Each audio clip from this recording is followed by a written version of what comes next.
Peace to everybody out there. You have reached the Big House Breakdown, and I'm glad to see so many people in here.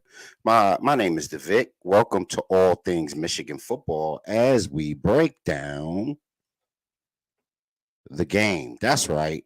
The one you know and love, the one you expect to happen this time of year with that blue and that red makes it go crack, crack for all the hardware, all the standings, and all the juice in the Big Ten. You know what I mean? So far within this series, Michigan has owned the Big Ten crown. And, Ohio State people better have their suicide prevention hotlines up because if this one goes the way I suspect it's going to go, there's going to be a lot of intervention needed for them Buck Ducks over there in Zero State. How you doing, everybody? What's going on? And I'm glad for you guys to be in here. We got a lot of folks in here. We are blasting off to 5 Facebook channels. We are blasting off to YouTube, Twitch, Twitter, Mob Crush, Trovo Live, D Live Nation. What's going on? Glad you guys can get back in here and rock with us. We are the Big House Breakdown. And all things Michigan football, but especially this week when the game is about to happen. Let us know who you rooting for, the red or the blue. Who's going to get that crown? How's it going to get down? Let us know based on what's going on in your neck of the woods. We want to hear from you. That's the whole point of the show, is to have you get on and tell your tale about that blue, go blue, and them Zero State Buckeyes, right?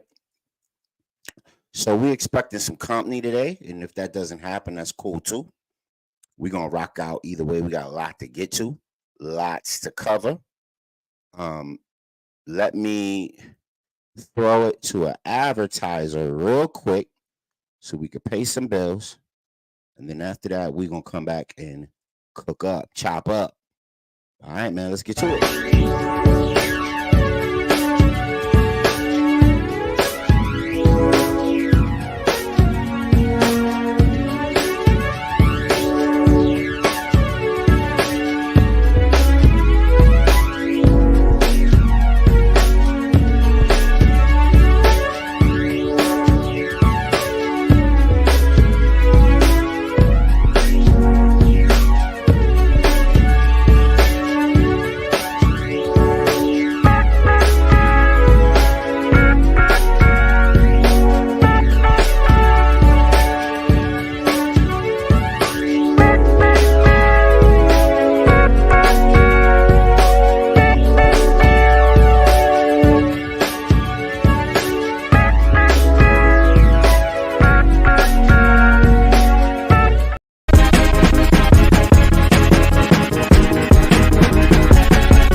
Everything that you thought had meaning. Every hope, dream, or moment of happiness. None of it matters as you lie bleeding out on the battlefield. None of it changes what a speeding rock does to a body. We all die. But does that mean our lives are meaningless? Does that mean that there was no point in our being born? Would you say that of our slain comrades? What about their lives? Were they meaningless? They were not! Ohio State versus Michigan, two of the greatest powerhouses in the sport, and the greatest rivalry in the sport. But it's not just a rivalry, it's a battle. It's a battle not for the weak, but for the strong. It's a battle that will bring sorrows or happiness. It's a battle that will make your legacy, or tarnish your legacy. The fans don't like each other, the players don't like each other. It's a never-ending thing. So how will you prepare? This is your time to show what you're made of. This is the time to prove yourself for the next 60 minutes. Lives will change. Spirits will be broken. What does this game come down to? I think whoever is able to maximize their edge wins. Now notice, I didn't say who can kind of make up for their own weakness. I mean, who can lean into their haymaker, their plan A, their fastball, their ace, and have that be the differentiating factor. Destiny is calling. They've been engaging in a rivalry that is truly second to none. What do you hear? Coach Schembeck on Ohio State awarded the trip to the Rose Bowl. Settle down, play football.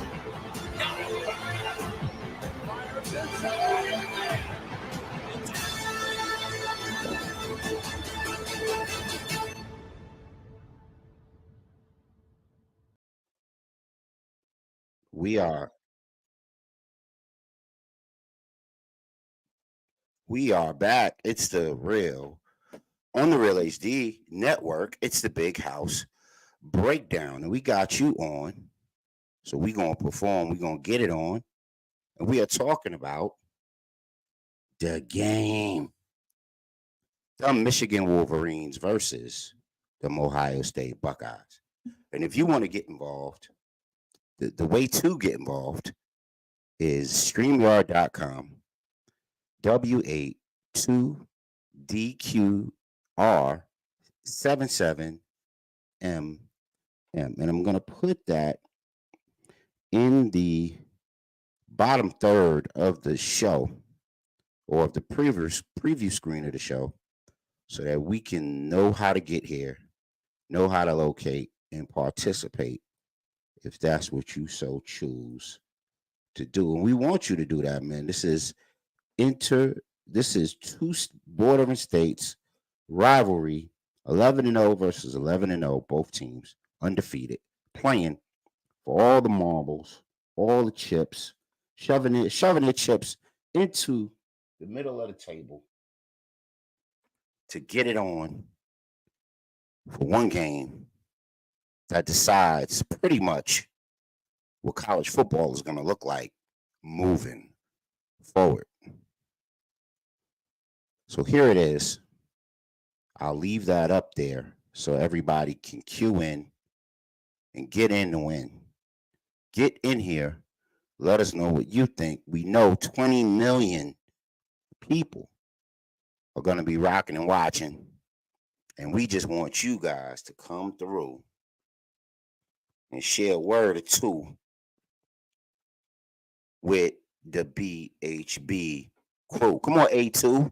Come on, everybody from Ann Arbor. I know y'all going to be crazy loud tomorrow, crazy into it, crazy with the crazy, beyond crazy. And why will we be crazy with the beyond crazy? And by the way, thank you, Envy, for letting us share your hype video. That thing was crazy. It's a lot of crazies in there. But this is that time of year, man. Everything that will be crazy is crazy because it's Michigan versus Ohio State. Are you red? Are you blue? Suicide hotlines are available for all those in Ohio to partake in.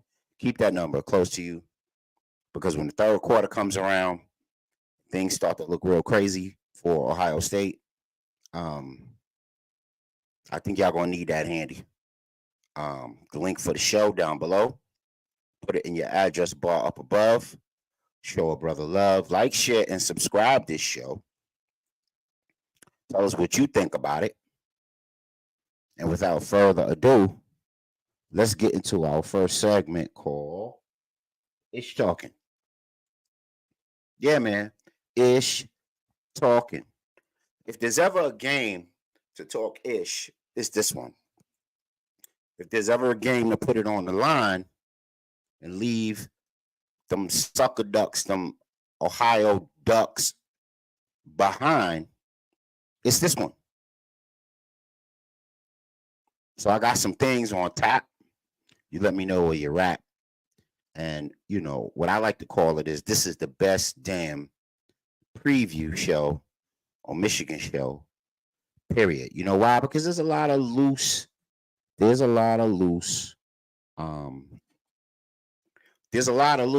that's my son telling me what's up. Yeah, man. So there's a lot of loose, telecasting out there, man. These analysts are straight weak. Their analysis is weak. The way they break down the game is weak. And we are here to let you know how it's going to go on the Big House Breakdown. So let's get into Ish Talking, man. This is Michigan versus Zero State, as we like to call them. So here we go, man. Everything on the line, man. Especially for the Michigan seniors, man, that decided to come back one more year. And you know who they are. Blake Corum, Zach Zinter, Trevor Keegan. Chris Jenkins. Man, keep going. C.J. Johnson, Roman Wilson. Dudes that could have went pro, but decided to come back for one more throw, one more dance to win the big trophy. Now, we already won the Big Ten, so we got to do that again, right? And the way to do it is to beat them Ohio State Buckeyes, right? And then, of course, that becomes our ticket to the FBS playoffs. And what's really, really ill is that this may be, according to the way that the new conference alignments are going, this may be the very last time that we get a Michigan-Ohio State game that means this much in this way, in this position, in this space and place and time. Wow. Because they're going to the super conferences, y'all. They are going super conference on us. They're bringing the California boys over and the West Coast boys. You know what I'm saying? The Lost Boys. They coming through. We're going to get USC and UCLA and Oregon and Washington and, who knows? Colorado might come through too. Who knows? The way they moving things around in this menagerie of things of sorts. You know what I mean? We don't know what's about to pop off, but we do know that things do and will change. And so they are. You know what I'm saying? So it means that much more, the outcome of this game. And I got some really interesting things to say about it before it's all said and done, about the outcome of this game and why it's going to happen. So see no evil, hear no evil, speak no evil. Michigan are the FBS villains, right? What's America without naming a villain, right? America has to have a villain, and college football is no exception. So this year, Michigan, with all the political scandal, with all the political intrigue, with all of the,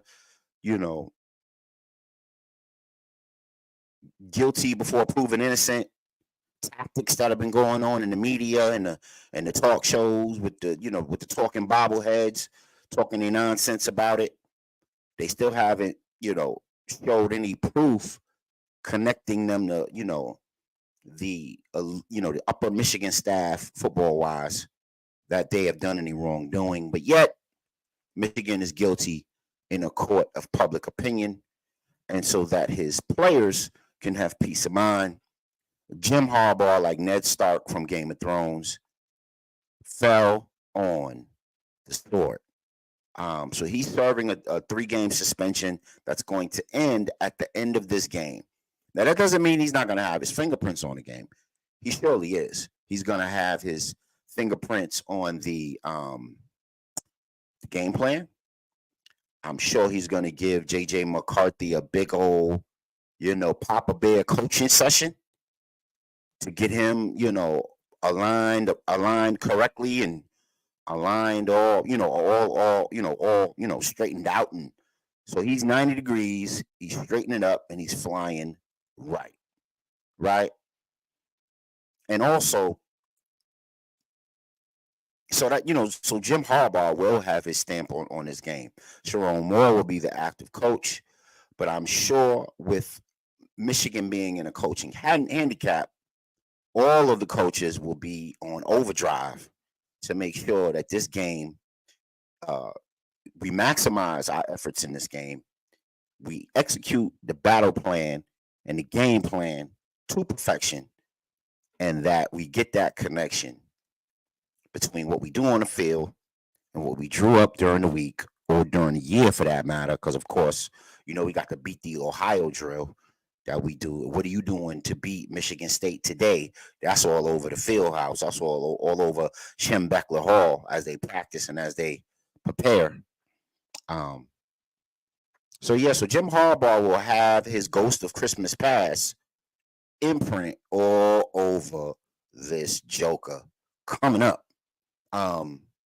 If you want to talk about that, and if you want to talk some ish related to the game, let me put up the banner so we can make it matter.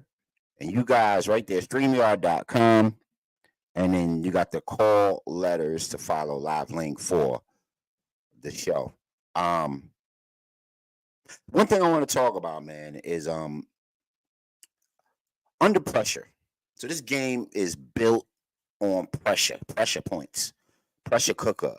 Pressure makes diamonds and pearls, or it busts pipes. So who has the real pressure in this game?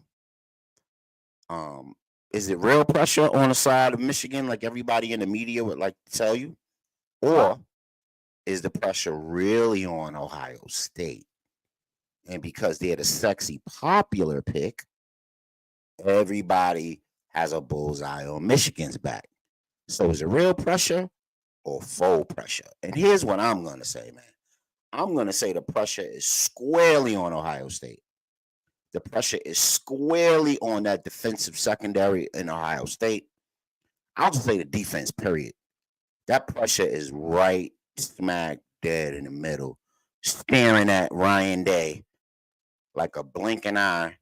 You know what I mean? So, let's not mince words. I'm sure the Ohio State Board of Directors, Board of Regents, the brass told them, don't lose this game. And of course, all of the faux media politics, meaning the fake media pressure and politics, as it were, that would revolve around Michigan, because everyone in the Big Ten, the administration, teams, coaches, etc., has created what I would like to call bizarro land in the Big Ten. They colluded to getting Jim Harbaugh suspended without proof of anything, just hearsay and innuendo. And if it comes from enough sources, I guess Tony Petitti, the director of the Big Ten, feels like it is accurate. But I got something now. Connor Stallion is supposed to be the Michigan employee that was responsible for heading up this scandal of cheating, and that he had people go to different games, and he had people to, go to games, and he had people to, supposedly, allegedly tape, the videotapes of the game while they calling out advanced scouting. And then, of course, the rule and the spirit and the energy and the purpose behind advanced scouting is not the fact that you can't get other teams' signals. It's the fact that each school doesn't have the same set of resources to advance scout. So it was a rule of equity more than a rule of cheating or non-cheating. They know this goes on. But, of course, people want their pound of flesh, so away we go. But Connor Stallion was the one that got fired. Then, of course, he sold his homes, and now he's public enemy number one, and nobody wants to deal with him. But I heard that there was a piece of footage that Connor Stallion got while he was doing his advanced scouting, if you believe that, allegedly, right? And here's that piece of advanced scouting that Connor Stallion got. It goes a little ways back, but it's worth a look. Check it out.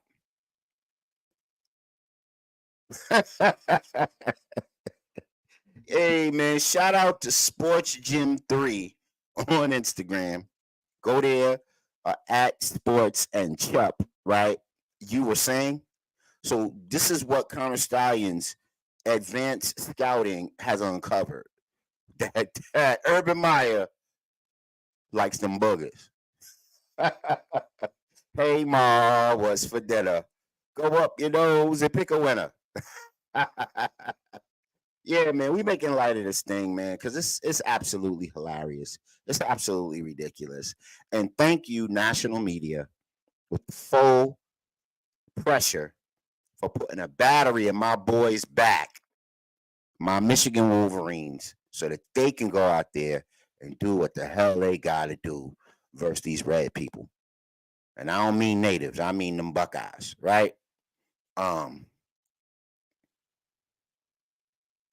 So that's it for pressure, man. I think, and well, I say one more thing about it. There's going to be a lot of tight assholes on that field. I mean, the whole defensive secondary for Ohio State is going to have tight booty holes. That means they're going to be afraid to laugh, sneeze, cough, talk, anything. They're going to be afraid to make any mistake in any way that's going to cause problems for their team to lose. That whole state is in that ass right now. They can't go to a gas station to pump without somebody talking junk about what they're going to do versus them Wolverines. Don't let the national media fool you. That is what's popping right now. I've been to Ohio many, many, many times. They are diehard Ohio State people, and they want to know, especially in Columbus and Cincinnati, some of the largest cities in Ohio, they want to know what is Zero State going to do about this Michigan dominance. And they've been asking them that since last year, this very time. That ain't stopped. That ain't stopped. That Kyle McCord kid, feel sorry for him, man. He's got that pressure like nobody else. If he ain't in his room with his hands shaking right now, if he ain't in the corner wringing his hands or something, you know what I'm saying? They better get that boy some weed or something. They better get him a laxative or something. Because, you know, that's really, really skiddish drawers right there. Skids in the drawers.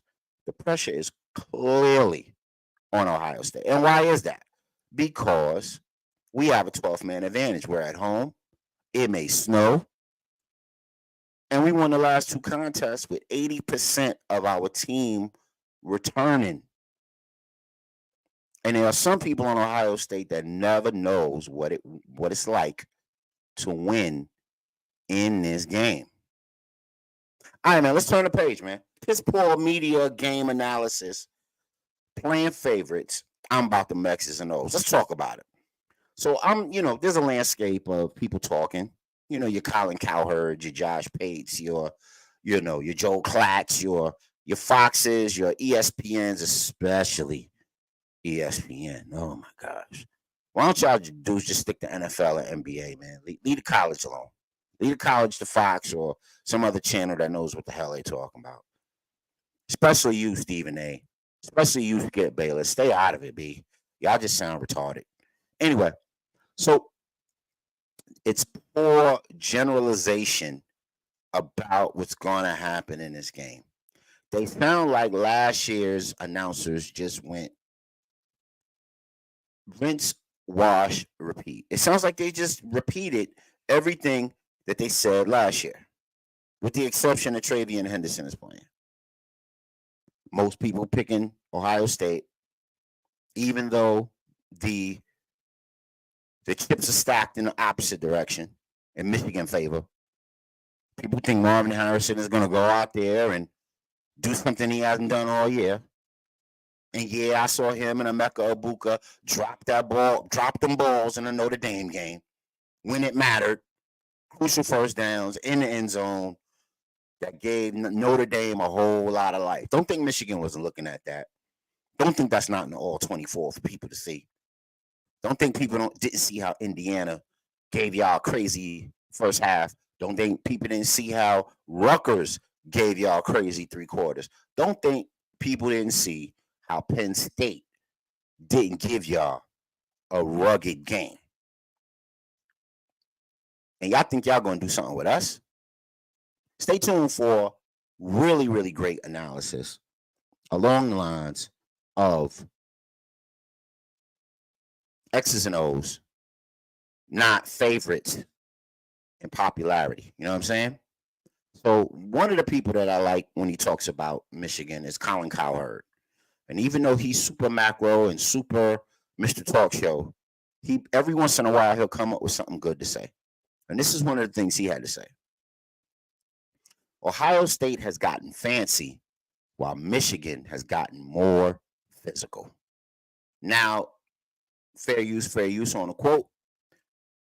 I think that is so stinking true. So stinking true. And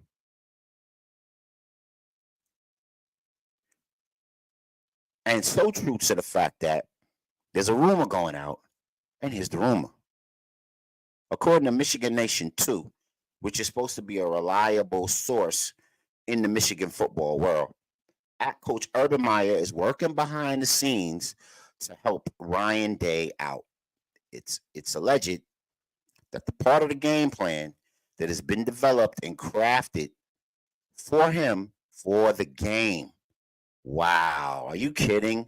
So now, we getting Methuselah back in the game to help us with X's and O's and the Jimmies and the Joes. Come on, B. Stay in your, is that a conflict of interest for College Game Day and Fox Game Day and Big Noon Kickoff? I mean, come on. Keep in mind, he currently works for Fox, has been able to be on the sidelines many times. And of course, you guys can check out the rest. But what do we think of that? We got folks watching and listening from all over the place. What do y'all think about Ryan Day and Urban Meyer conspiring to help beat Michigan? You know what I mean? He need help with his homework, Ryan Day. Ryan Day need help with his homework. You know what I'm saying? What is going on? Tell me what is popping. Jump in the chat. Let me know where you're at. I'm just trying to pull up something for a second so we can keep pace with the show. But let's get back to it. It's talking. So poor media game analysis, man. I hear a whole lot of favorites. I hear a whole lot of people who don't know what they're talking about exclusively. I hear a whole lot of people that just are giving a whole lot of generalities because of the sport. I don't hear many people blasting off, lending their astute knowledge. Yeah, that's okay, bro. Hey, that's all right, man. Hey, thanks for hitting me up on Twitter, Adam at Adam Football Rants, Michigan Football Rants. Thanks for hitting me up, man. Adam from Michigan Football Ranch just hit me up. He won't be able to make it, but we are going to chef and chop this thing up for him, for the win, for tomorrow. Maybe he will join us for the pregame or the postgame show, and maybe next week's show previewing the Big Ten championship game, right? So let's continue.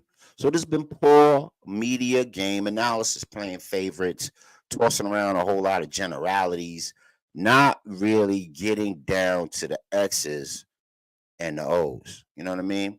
And styles make fights. Quick and flashy versus well-built and steady. And of course, we'll go back to that Colin Cowherd quote. Ohio State has gotten fancy, while Michigan has gotten more physical. And you got to believe that there's a super duper census of truth behind that. And going back to that pressure moment, we also got Ohio State's Burke, Denzel Burke, their DB. He is making a lot of foo-foo in the media right now and giving a lot of bulletin board material that might spell the doom for Zero State. And if that wasn't enough motivation for both teams, Buckeye star corner, I don't know if he's a star. I haven't seen him star and do many things that are star worthy. So you see how they like to upsell, you know what I'm saying? Upsell Ohio State, you know what I'm saying? I'd rather undersell and over deliver. All right, here we go. So Buckeye star corner, Denzel Burke, has now taken things to an even higher level, all extensively guaranteeing a victory over the number 3 Wolverines. I'm very emotional. No shit, Sherlock. That sounds like an off the cuff, not thinking, you know what I'm saying, young and dumb type of quote.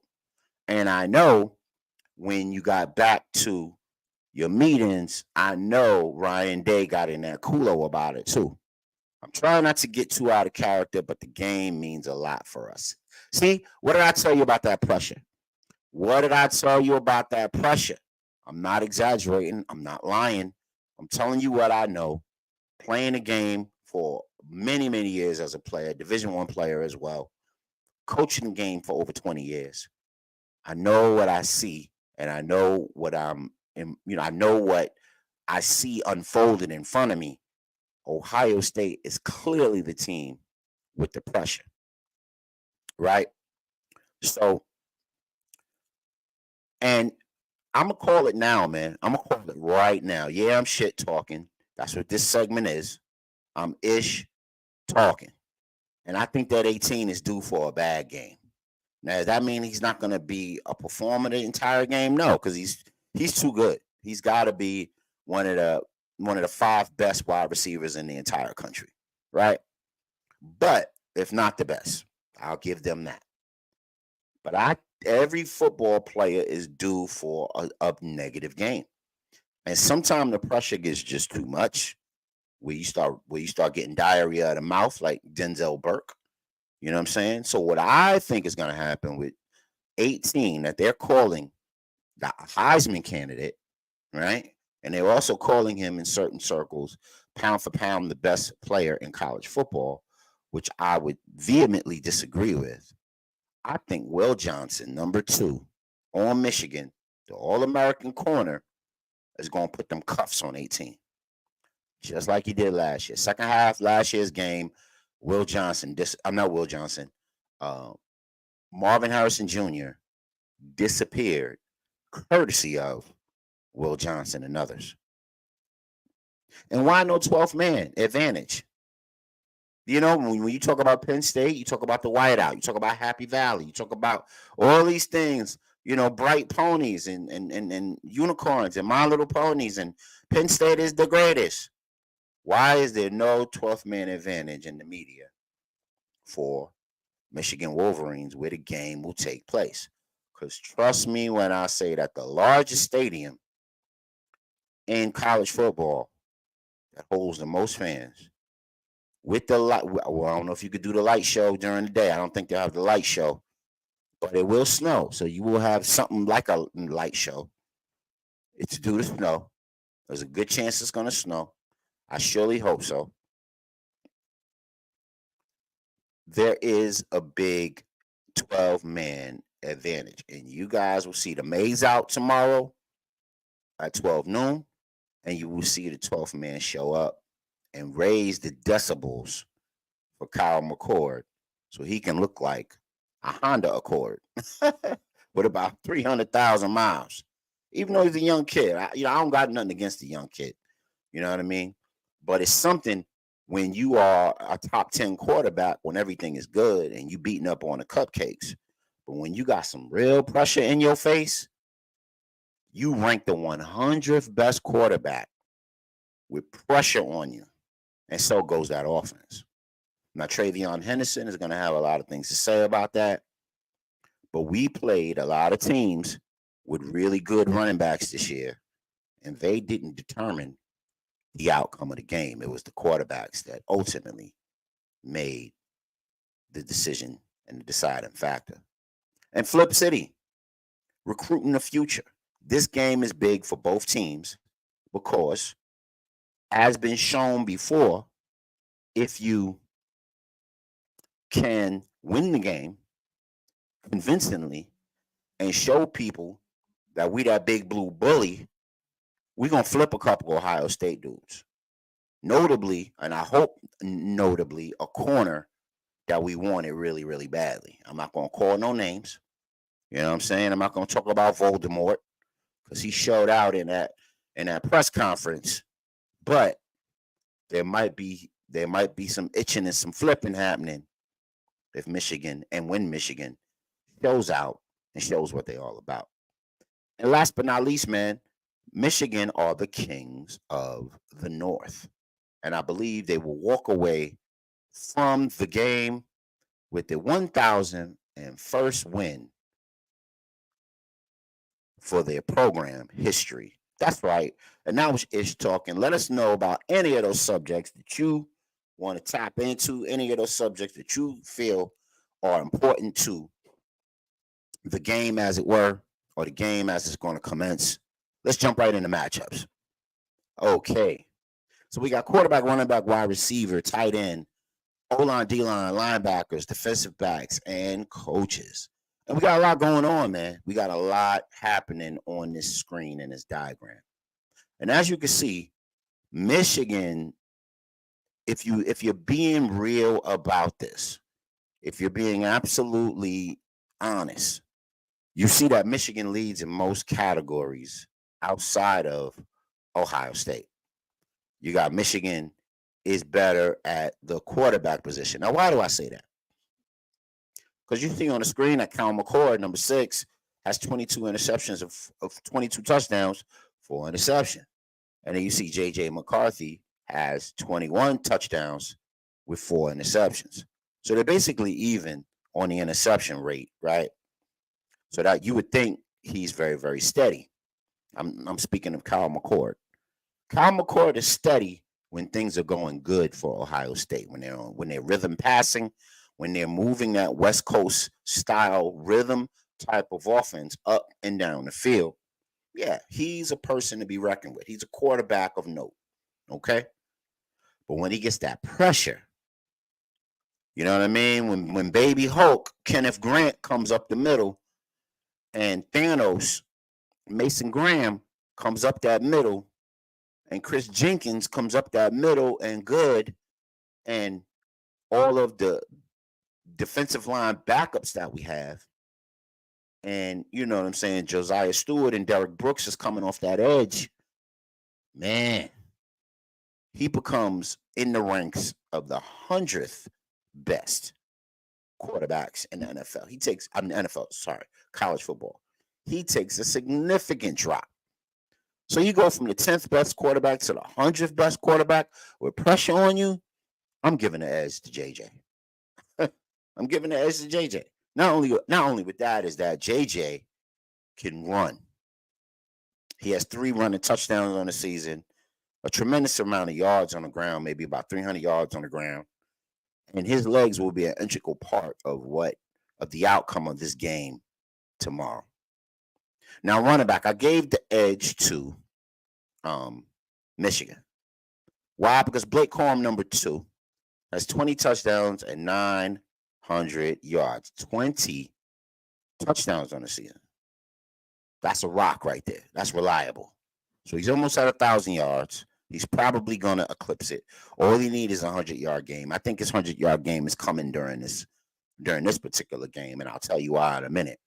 And then of course you got the super duper utility belt running back in Super Don the Don Edwards, number 7, who can run it, catch it, and he's the big strike man. He's the big play man. He's the one that if you give him a crease, he's going to crack it for 50, 60, 80 on you. It's bye-bye, lights out. You replaying that same movie, Denzel Burke. And you know, him and Proctor know what we talking about. You're going to replay that same movie where the Michigan running backs go all in. But the interesting mix into it this year is Travion Henderson will be a factor in the game. Now, what is he like on the season? Of course, he's dealt with a bunch of injuries, but he's got 10 touchdowns on the season, 800 yards, and he's looking like Herschel Walker of old, Herschel Walker-ish, right? He's lowering his shoulder. He's doing things that are not really typical or characteristic of a Travion Henderson type of, season, but that's cool. We welcome the challenge. We've taken on a lot of really good running backs this season and shut them down. You might get a little something first half here and there. You might get some streak runs here and there. But when that third quarter comes and we readjust, it's shut down city. It's shut down city. We turn the lights off on all that, resurgence of a running game. And then, okay, now you got the popular and favorite comparison of most sportscasters and macro media, which is the wide receiver conversation. And everybody always leans the Ohio State way, and I will too. Michigan hasn't produced as much as Ohio State, especially when it comes to that number 18. And number 8 is like one of their wide receivers, but he's a tight end. Number 18, which is Marvin Harrison Jr., has had 62 receptions for 13 touchdowns, 1,093 yards on the season. And then, of course, Stover has 5 touchdowns for 500 yards, a little over 500 yards. But wait, it gets worse. You got to look on the other side of the football. Michigan has that dude that took over the number 1, and he has 37 receptions, 10 touchdowns, and 612 yards on the season, and probably the best catch of the season, where against, I believe it was Nebraska, where he caught the ball over the dude's helmet in the air, mossed him. Now, that's the definition of moss. Now, if I'm looking at both units, and then, of course, I'd be remiss without talking about Colston Loveland, who has been effectively our third down receiver this year. He has 4 touchdowns and 462 yards on 32 pass attempts. And it seems like he's getting more and more and more. Now, I'm going to lean on the Michigan combination of wide receiver and tight ends. And why would I do that? Because Michigan tight ends do so much. They do so much to affect the game. Am I going to think that Stover is going to do what the Michigan tight ends do to affect the game, both from a blocking standpoint, from a receiving standpoint, from a game plan standpoint, and from a passing game standpoint? No, not at all. They don't want that smoke. They're not built like that. They, if anything, Ohio State is going to put an extra lineman in the game and take Stover out if they're going to go some big boy type of package. And then, of course, at that point, it's going to be obvious. And then, of course, the O-line. Now, everybody, from New York to the Bay is making over the fact that Michigan tackles are having a little bit of problems with pass protection right now, notably Barnhart. I don't think that's going to be a tremendous problem because Michigan has a very good offensive line coach. Oh, and he happens to be the offensive coordinator. So guess what?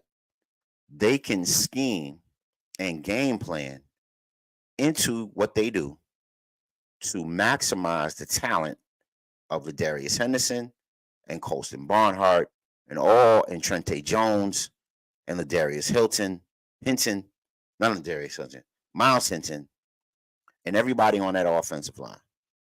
But if I'm in a phone booth, if I'm on a goal line and I need a score, and you asking me whose offensive line I'm taking Nugent, I'm taking Keegan, I'm taking Zinter, I'm taking that Joe Mara award-winning Michigan offensive line to get it done. And then, of course, we got the defenses. So our D-line is ridiculous, highlighted by, Kenneth Grant, Mason Graham, Chris Jenkins, McGregor, Brooks, Stewart, and Harrell.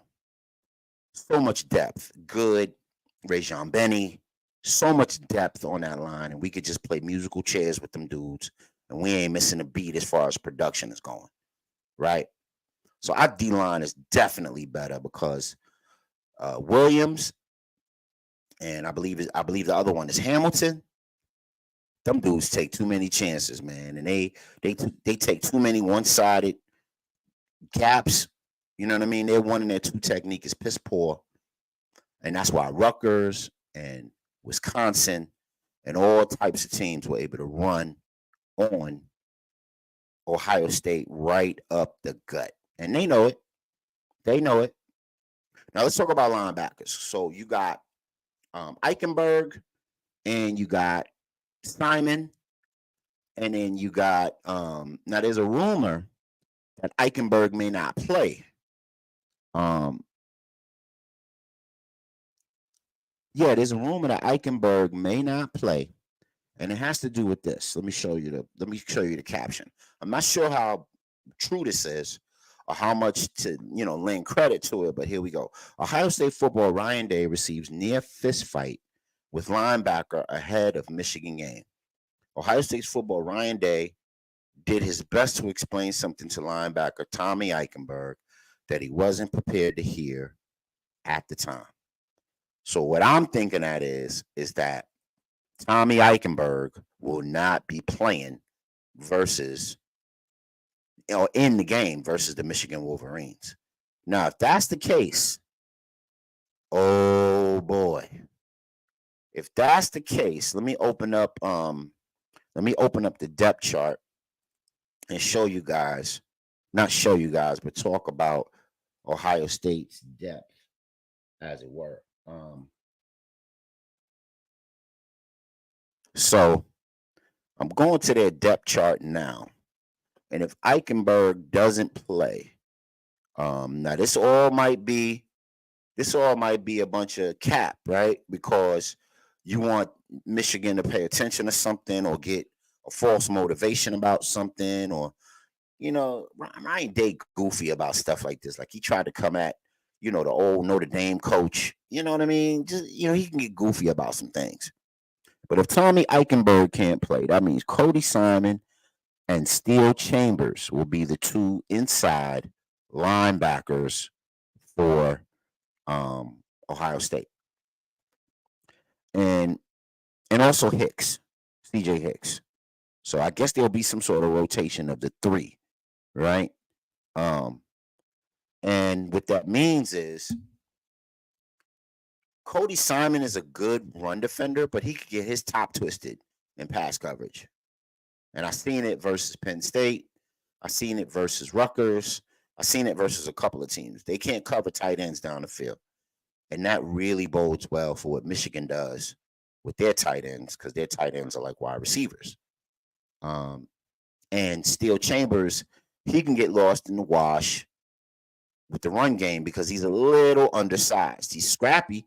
He likes to hit, but he's small. So if Zinter or Keegan gets their hands on him, it could be lights out Irene. That running game could be pumping. That might be a Donovan flash up the middle for 40 yards, 50 yards, because the boys can't handle that upfront pressure, especially if we begin to lean on it like we like to do in the third quarter.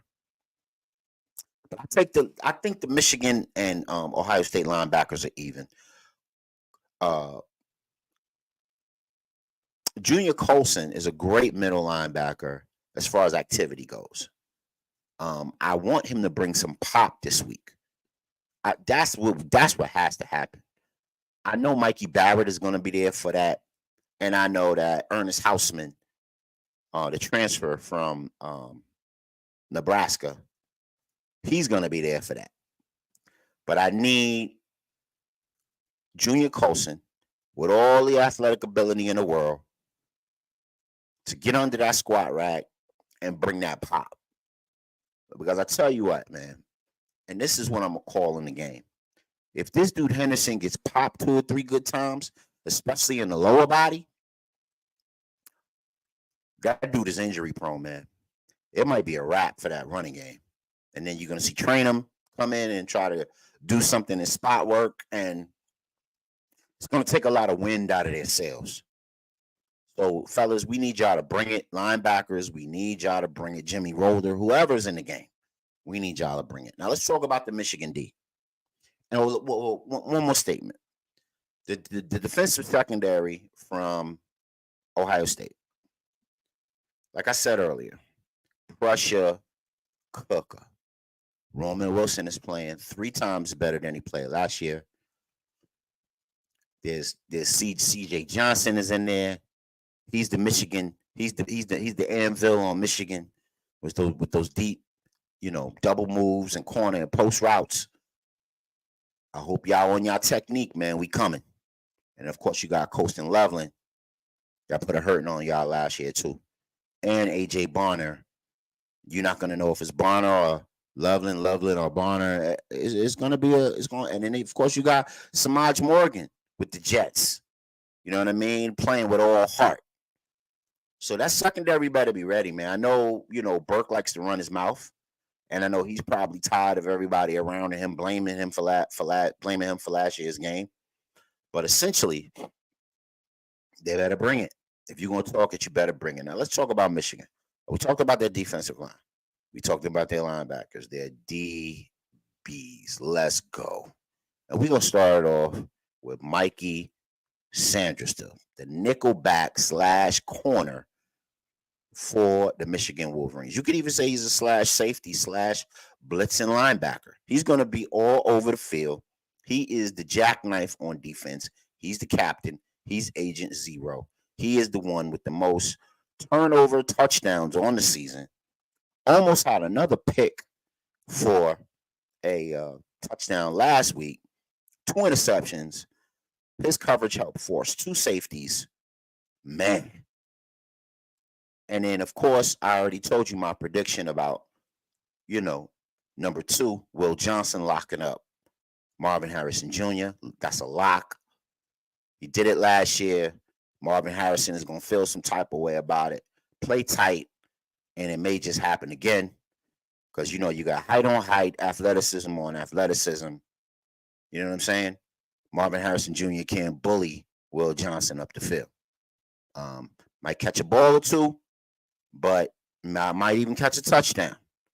But will that be enough of a factor to win the game? I don't think so. Once you go in at the half, make second half adjustments, I think Will Johnson, Rob Moore, gonna lock that ass up. And Michigan has the number 1 defense in the FBS right now. Newsflash, message, number 1 D in the FBS. Points scored, best third quarter in the nation. That means we haven't given that we gave up the least amount of points in the third quarter. And the matchups intensely favor the Michigan Wolverines. And this is something that most sportscasters have neglected to tell you. I told you I'm gonna give you some of the straight business on this show. Michigan has 17 standout players compared to Ohio State's 9. Now, you can even give them 10 if you want to, but 17, and you could possibly give Michigan 18 because I didn't include Samaj Morgan, which I should have because he's been nothing but a baller for the second half of the season, or all season long for that matter. But 17 standout players for Michigan, 9 standout players for Ohio State. And when I bring out that graphic of standout players, what I mean is players who will impact the outcome of the game. Michigan is so damn deep. Michigan is so deep in their roster. They can go 2-3 deep at every position and not miss a beat. Seriously. They could go and all teams, I believe, have all hands on deck except for that Tommy Eichenberg article that just came out by one of the Ohio State writers. Not sure if that's alleged or if it's true or what. Now, if I see that Michigan almost has a 2-1 advantage in standout players that could determine the outcome of the game that aren't just stars, but just players in the game, man, I know who I believe is going to come out victorious. Yes. Yes, sir. The Michigan Wolverines. So that's matchups, man. I think that Michigan, and of course, coaching, I believe, favors Michigan. I think Michigan does a lot more. I think they make better halftime adjustments. That's something I haven't heard a whole bunch of announcers and talking head medias say. Michigan makes great second half adjustments, like the one they made at Penn State, like the one they made at Minnesota, like the ones they made at Rutgers and Nebraska. You know what I'm saying? These second half adjustments have allowed Michigan to be the best team in the Big Ten all season long. It's why, the matchup is so intriguing. And I would be remiss. I'm not saying that Ohio State's defense is soft. They have a top 5 D in the FBS. Absolutely, they do. But there's a reason why I'm saying what I'm saying, because even Michigan defensive ends are statistically better than Sawyer and JTT. And you're saying, how could that be? Oh, my God, we love JTT. He's our hero, He can win the game. If he can't do it, no one can. But your boy only got 3 sacks on the year. 4, if I'm counting 3.5. Your boy only got 4 sacks on the year, whereas Jalen Harrell has damn near 6 sacks on the year. I mean, Josiah Stewart has 6 sacks on the year. Jalen Harrell has 4 sacks on the year. Derek Moore has about 4 sacks on the year. Kenneth Grant and Mason Graham are a whole problem on the inside. They crush running backs. They crush quarterbacks. They put pressure. They block balls. They do it all. That's a problem. That's a whole mud-blocking problem for Ohio State. They better have a way to solve that. They better be cutting people off at the knees. They better be doing some ill stuff to stop our pass rush. Because if Kyle McCord is the 110th best quarterback under pressure, it's good night, man. He's going to throw some interceptions. For sure. For sure. So now let's get into weak links, man. Oh, can't wait for it. And this is where, after watching tape on Ohio State, because, if you're a Michigan fan or a college football fan, you've seen what Michigan does, and you've heard all of the, talking media heads say how Michigan is weak here and weak there, and their tackle can't block, and J.J. McCarthy is streaky, and you know what I mean? All of it. You heard all of it all week. You know what I mean? But what you didn't hear is what Ohio State lacks. Where the weak links in their armor. Let's talk about it. So I already talked about Kyle McCord, right? Will he be Kyle Super McCord or Honda McCord? So when things are going good for Ohio State offensively, he's a top 10 quarterback. He's shooting his shot. He's connecting with Marvin Harrison Jr. They're moving Marvin Harrison Jr. all over the formation, and things are looking great. But when he got pressure on him, notably in the Rutgers game, notably in the Penn State game, notably in the Notre Dame game, notably, He thinks to 110th in FBS production. That is crazy. Now, here's something that the Talking Bobbleheads didn't tell you about Ohio State running backs. Because everybody is body riding Travion Henderson. Oh, he's going to come through, and Doak Walker, Barry Sanders, he's going to be the man, right? But he's injury prone. So that means if he get popped on that lower body, good enough. If he get tangled up in a melee, where them legs go every which way, and he's a tall dude, he likes running high. And, you know, defensive linemen and linebackers love running backs that love to run high with their chests out instead of having a low center of gravity. That mama said crack, crack. Mama said crack, crack. That crack's coming. I don't know if it's going to be from Junior Colson. Might be from Ernest Houseman. Ernest Houseman crazy enough to run up in that A gap and bring it, or that C and bring it. Somebody going to bring it. It might be Mikey Sanders still. And as soon as that happens, you know, forbid if it's Kenneth Grant. And Kenneth Grant just lay on him like Sherman Clump. You know what I'm saying? He injury prone. So I wouldn't be surprised in the third quarter, second quarter, that man is holding his foot or his knee or his leg because he just been getting that pop put on him. And everybody knows what's on the line, man. You better bring your physical tools, because if not, crack steady happening. Now, Michigan is not without folly. Michigan is not without error. We need more production out of our second and third wide receivers. That means Tyler Morris. That means Samaj Morgan. That means C.J. Johnson. Big game for you guys. Now, what I think is going to happen is C.J. Johnson is going to get himself in the NFL with this game. He just made himself a third-round pick with his production in the game. With a lot of, now back to the Ohio State side, what a lot of people don't like to tell you is that Ohio State suck. Their wide receivers don't block well in the run game. So as much as they are vaunted for their ability to catch the ball and look fancy doing it, they don't block well, which is why Ohio State's run production suffers. Not even in tight ends. They don't commit for the blocks because that's not the philosophy of the team. They want to lollipop. They want to rainbow that ball up and down the field. That's really what they want to do. But we'll get into some of the crazier parts about during Hot Take. During Hot Take, we're going to get into it about some of the crazy matchups and schemes that we're going to see. And then the big games, man. Against Penn State, I saw drops. Against Notre Dame, I saw drops. Against Rutgers, which is a good defense, I saw dropsies.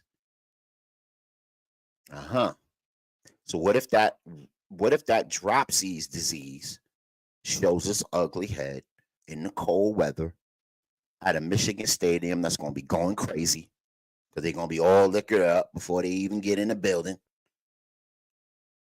What happens? Now, let's get to it. Joel Klatt, all these talking bobbleheads, do your homework, man, because I did. I watched Rutgers, Notre Dame, Penn State,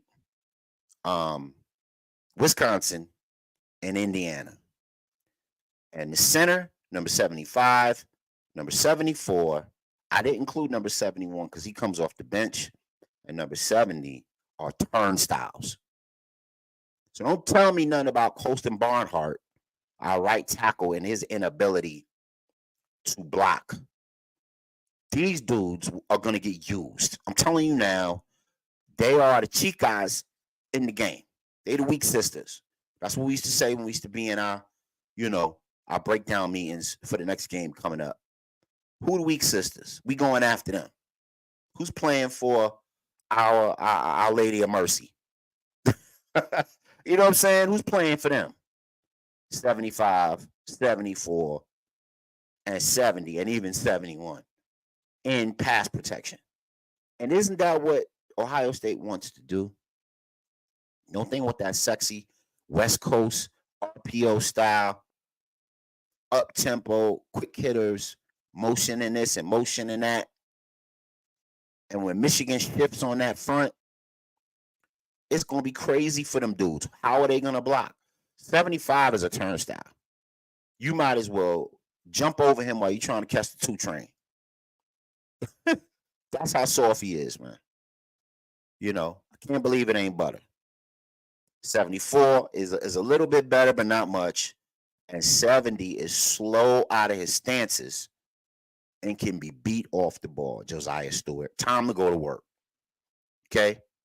Now, what's going on the defensive line ain't much better. 58, 91, and 51 are the mamitas on that side of the ball, too. They playing for the University of Chimichangas. Why? Because they are taking sides, which you don't want to do as a defensive lineman. And they don't commit to the run game like they should. And they get lost in pass rush. They're too easily to block. And that's the strength of our team. Nugent, Zinter, Keegan, strength of the team. And they just happen to be going up against a weak part or the weakest part of the Ohio State defense. Wow. And then let's talk about linebackers. So if Eichenberg is not going to play, like the article talks about, or rumors, and they got Cody Simon in there and Steel Chambers in there most of the time, they're going to get washed out. They're going to get washed out. They better get ready, man. They're going to get washed out. So they better hope that all of this, espionage that they put in play has Michigan feeling some type of way and making mistakes, because I'm seeing a lot of ways to beat this team defensively. Now, that doesn't mean as a unit they don't play well, because they're, top 5 defense. But can they be had with a good offensive line like ours? Absolutely, they can be had. And when you're talking about duo or pen and pull or counter or, any outside reads or quarterback reads, these dudes are going to get washed. And we're going to be running for the races, man. It's going to be up to these secondary, this streaky secondary with, Proctor and Burke and what's the other kid's name? Let me find out the 2 young kids' names on their squad that are Igbinosin, Hancock, and Sonny Styles. Now, Igbinosin is the transfer, so he's never played in a big game like this. Sonny Styles is a redshirt sophomore. He's never played in a game like this, and neither did number 7. What's number 7 named Hancock? He's a sophomore too. He's never. So you got these DBs that doesn't know what it takes to beat Michigan. I think the streakiness continues. And then, of course, the coaches have handicaps. Ryan Day will be under super pressure cooker.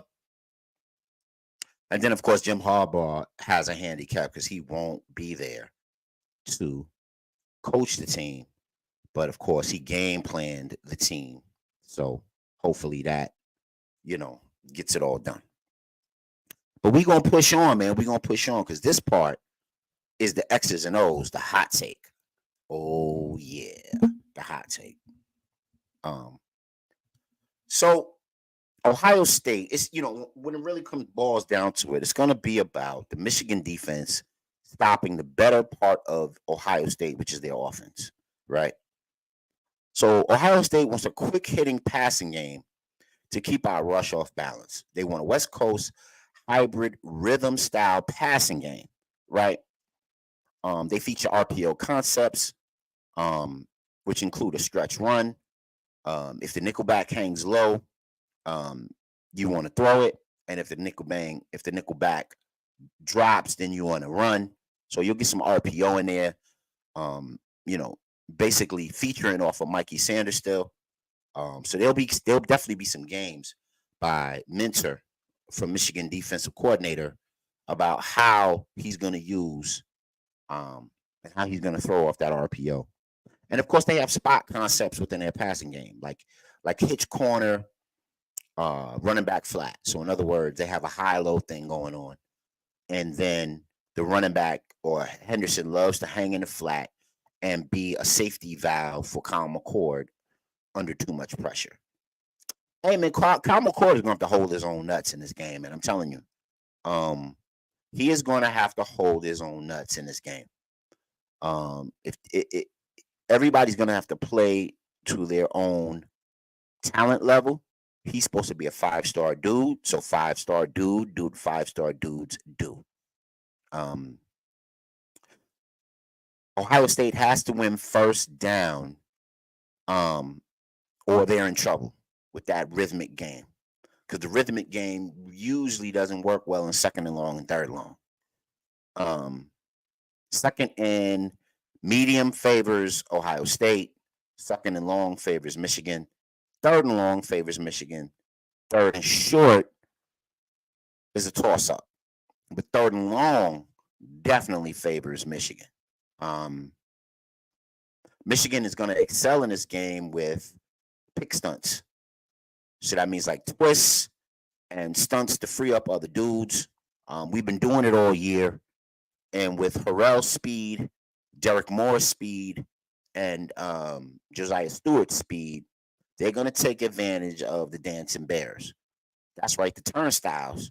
75, the center, 74, the guard, and number 70, the tackle, that are way too slow out of their stances and very poor in pass defense. Hey, man, Mikey Sanders still, man. I think Kyle McCord is going to throw away from Mikey Sanders still, but does he go ahead and throw to Will Johnson? So you have to pick your poison, which is why Mikey Sanders still in that cover 3 robber look where they kind of show man, but they're actually playing zone. Mikey's able to get underneath a lot of those throws because of the pressure and because of the fake look, the pro look that it gives, right? The man zone concept. And I just think Michigan is much more dynamic in the secondary with the pro defensive looks that they give on the screen from Jesse Minter that got it from the Baltimore Ravens design, with people like Makari Page, Mikey Sanders still, Moore, Johnson, Quentin Johnson, McBurrows, and Wallace. I think they collectively do a great job of and Keon Sabb. I hope he's going to play. Keon Sabb is the business, man. I love that dude as a player. You know, he's really a heady kid. You can tell that he's always in the right place at the right time and take advantage of a play. So I hope he plays because we're going to need him against the Emeka Abukas and all of the other dudes that Ohio State has to offer, the Terrells and the, let me just run down their wide receiving core real quick. So we got Marvin Harrison Jr., Tate, Fleming, not Terrell, Fleming, and Emeka Abuka. So we're gonna need all of our talented secondary dudes, which is why I'm glad that they got a lot of work this season. Even our backups got a lot of work. Quentin Johnson, McBurrows, Keon Sabb, all them dudes got a tremendous amount of work this year. So they're gonna walk into the game looking real good and feeling real confident. And I'm not sure Ohio State is as deep as that. And nobody's talking about that. That's the X's and O's piece that nobody's talking about. Okay? So step your game up, announcers and media people. Y'all slacking and y'all commentating. We got to have a couple of plays where we get physical with these wide receivers. I call it getting hands on. That's the old school way to say it, right? Make sure you hands on with these wide receivers. Get physical with them. The old adage, the old Bill Parcells beating the Buffalo Bills. What was one of the ways they did it? They were physical with those wide receivers. And by the fourth quarter, them wide receivers didn't want to pick themselves back up off the ground again. You know what I'm saying? They didn't want to make difficult catch anymore. Right? Let's have a physical tech from our defensive backs with hands-on by our defensive backs, especially Will Johnson on Marvin Harrison Jr. And I'm not sure if he's have seen a DB that's going to handle him as physically as Will Johnson will handle him and be able to match speed with speed, size with size. So that's very important. And nobody's really bringing that to bear in their so-called great analysis. Weak ass. Anyway, so here's some of the things that Michigan really has to do if Michigan is going to be successful. They got to communicate, man. The communication last week was poor. And maybe you could blame that on Mikey Barrett. But the communication was poor. And when Maryland lined up in some similar formations that Ohio State will line up in, we got to communicate about what's going on the field. What are we seeing? Because those crossing routes and those tilt routes and those motion routes are all meant to attack the zones in the secondary, the open spaces in the secondary. And of course, if our defensive linemen bat down a couple of balls, that will put some pressure on Kyle McCord to be perfect with his passes, and then interceptions will ensue. Yeah. And one thing that Michigan has to do is be great versus up-tempo. I'm sure Ohio State is going to go up-tempo so that we can't substitute and use our depth. So if they see a matchup that they like, they're going to try to go up-tempo so that they can keep us from making substitutions. But we got to play great regardless. We got to suck it up, buttercup, grab our own nuts, and do the things we got to do to be great, even though they're going up-tempo. Hell, that's what timeouts are for, right? Anyway, so Ohio State, one of the things that is very, very pivotal and key, here's some keys to the game. Ohio State defense versus, Michigan defense versus Ohio State offense, keys to the game. Ohio State likes to line up and cut splits. That's something they're doing this year, okay? And they're reading the coverage when they line up in these cut splits, meaning they're not lining up to the boundaries. Their wide receivers are not doing typical wide receiver 1 or wide receiver 2 type of things. If they're motioning inside and they're cutting their splits, that's going to either be a play across the middle in some sort of drag concept or some sort of dig concept to Ibuka or Harrison, or it's going to be them setting up that counter or that power punch play that they like to do where they all like to block down and pop out that tackle for Travion Henderson to run. So we got to be communicating versus up-tempo, communicating versus split cuts, especially if Stover splits his cut as a tight end and becomes the number 1. And now Harrison or Ibuka is number 2. Because when they do those sorts of things, not only do they like to do drags, but they also like to kick the inside or the boundary slot receiver and do lots of jet sweeps off of it. So they like to set up the power to the outside, the zone to the outside, power to the opposite side to the field. And then off of that, they like to do jet sweep to the field. You know what I mean? So they have a number of plays that they like to do off of that split cut concept. So to me, that's the ball game. Now, I'm not sure what the Urban Meyer game plan of it all is going to do. And he's been watching Michigan and talking hella crap all year about Michigan and what they do and what they can't do. And if he had something to do with this year's game plan, they may have a surprise or two. They may have a trick play or two. They may have, a way or two to get at it. Maybe they're just going to go over the top more often than not just to test the Michigan secondary. You know what I mean? If they're at the 50 or the 40, they may just throw it deep and just see if they can get those 50-50 balls, if they can win those 50-50 balls. So that will behoove our rush to get there. I think we should just have a blitz-based philosophy, period. I think we should run blitz and pass blitz. And at times just send 4 because we know when Baby Hulk, Kenneth Grant gets going, and when Thanos, Mason Graham gets going, can't nobody in the country block them dudes. So we're going to push the pocket. we're gonna push the pocket in Honda McCoy's face. Um, and lastly, our offense, they want, JJ McCarthy will connect the dots. He's gonna run and he's gonna connect the dots with the flame throws and the crucial throws. The thing that I'm interested to see is who is gonna win the rushing battle. Because over the last 21 games, the team to win the rushing battle wins the game. Why? Because you can control the clock. Now, based on the style of both teams, Ohio State likes to throw to run, and Michigan likes to run to throw. And what eats up more clock is when you control the line of scrimmage. LOS. You got to control the line of scrimmage versus controlling the passing game. And why is that more important?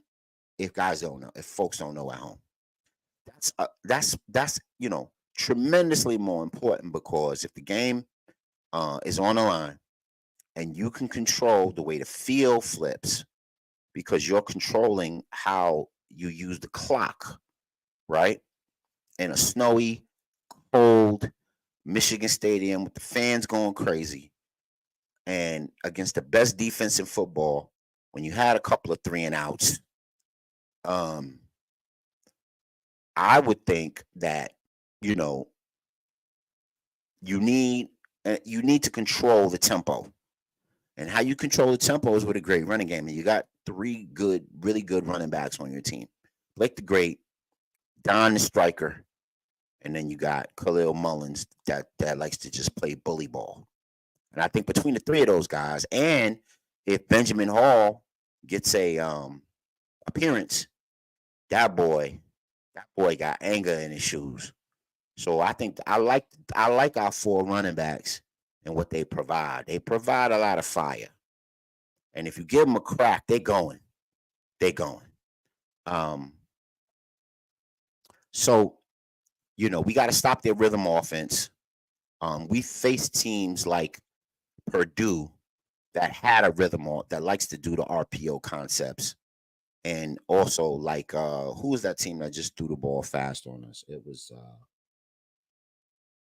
I believe it was Minnesota. So we faced teams that do this before. Now, we haven't faced teams that have the talent of this team, but we faced teams that have that RPO concept, that likes that West Coast swing pass. Even Penn State does this to a degree. That's West Coast swing pass, slant, motion, spot concept type of football. Find the zones and sit. We've seen this before and we've dealt with it.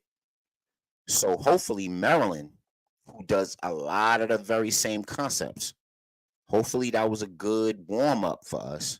Hopefully that was a good scale for us.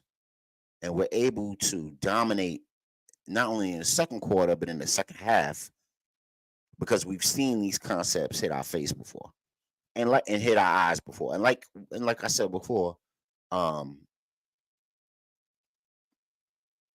Ohio State receivers put the ball on the ground, man. They do.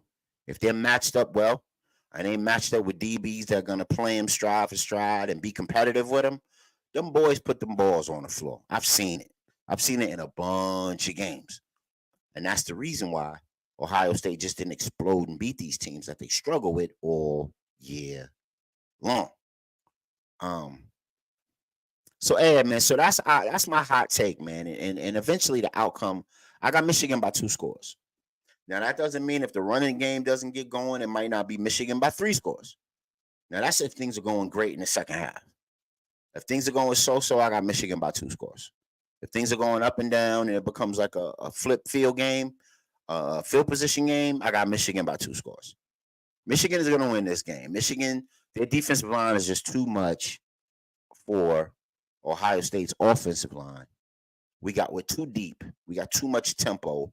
We got too much disruptive folks on that defensive line and those linebackers and that, Jesse Minter scheme. And don't think that Jesse Minter wasn't showing some things or holding some things back that he got cooking, especially for this game. Yeah, man. So I want you guys to timestamp what you think about this analysis, because it shows a lot more than what the average talking bobblehead in these media streets, these sports media streets, is going to offer. Even these podcasts, yo. Stop boxy riding and analyze the X's and O's a little bit more, man. Because if I could see it, and I'm not even an Ohio State watcher, I know you can see it. I know you can see it. And Ohio State just has not faced a defensive front seven like ours. They just haven't. Not with the depth and not with the dynamics that we offer. But it's rivalry week all over. And keep the hotline ready, man, because Ohio State fans are going to need it. If last year was any indication, it's going to be a lot of slow singing and flower bringing when Michigan starts ringing and going crack, crack. All right, man, let's get into rivalry week. So there's more rivalries than just Michigan, Ohio State. You got Ole Miss, Mississippi State, Oregon State, of course, the game, Michigan, Ohio State, Kentucky, Louisville, Texas A&M and LSU, Bama and Auburn, Arizona State, Va and Va Tech, Washington State and Washington, Kentucky and Louisville, Florida State and Florida, Georgia and Georgia Tech, Clemson and South Carolina, Carolina and NC State. Those are the games that are available to you. Tomorrow should be a full slate of crazy college football. Michigan will win. We will win convincingly. By the end of the third quarter, you're going to be like, dag, I never thought Michigan would win like this. Even fourth quarter, maybe early fourth. But they will do it. And you'll hear a whole lot about JTT and Jack Sawyer, but they're overrated. Just check their stats. They're not better than Michigan stats. So why aren't the media heads talking about that? Michigan got better defensive line stats than the Ohio State defensive line. And they got a lot of boogers in the middle, man. A lot of dancing bears on both the offensive and defensive line. A lot of sisters, Our Lady of Mercies, man. A lot of weak sisters, a lot of weak links playing. And if Eichenberg is in there, man, that might be run steady for us, for the Michigan Wolverines. Hey, that's going to do it for the preview show of the game. The Michigan Wolverines against the Ohio State Buckeyes. I think it's going to be a great game tomorrow. I think Ohio State will throw the kitchen sink at us first quarter to get a lead early. That's kind of their style. If not, I think second half and third quarter will feature a lot of Travion Henderson while they try to set things up. And the war of attrition, Michigan offensive line leaning on them, Michigan's defensive line leaning on them, will ultimately be how this thing gets decided. So for everybody at the Big House Breakdown, and of course, all the recruits are going to be there. And all the recruits are going to see Michigan turn into the big blue bully. And I love it. I'm here for it. So everybody here from the Big House Breakdown to all you and yours, I hope y'all are having a happy and a healthy. And I hope that you guys tune in tomorrow. Timestamp, especially the weak link segment, because I'm coming back with the I Told You So reaction show after it's all over. Because, you just can't change who you are. You are who you are. You're not going to be who you're not in the last game of the season because Ryan Day helped you with some game plan.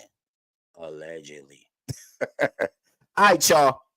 This is the Big House Breakdown. My name is Vic. Thank you guys for watching and participating. Everybody out there in social media land. Look out for all the great shows on the Real HD TV network coming to you in the new year. I'm going to say peace, walk with power, and as always, go blue, stomp them Buckeyes. We out.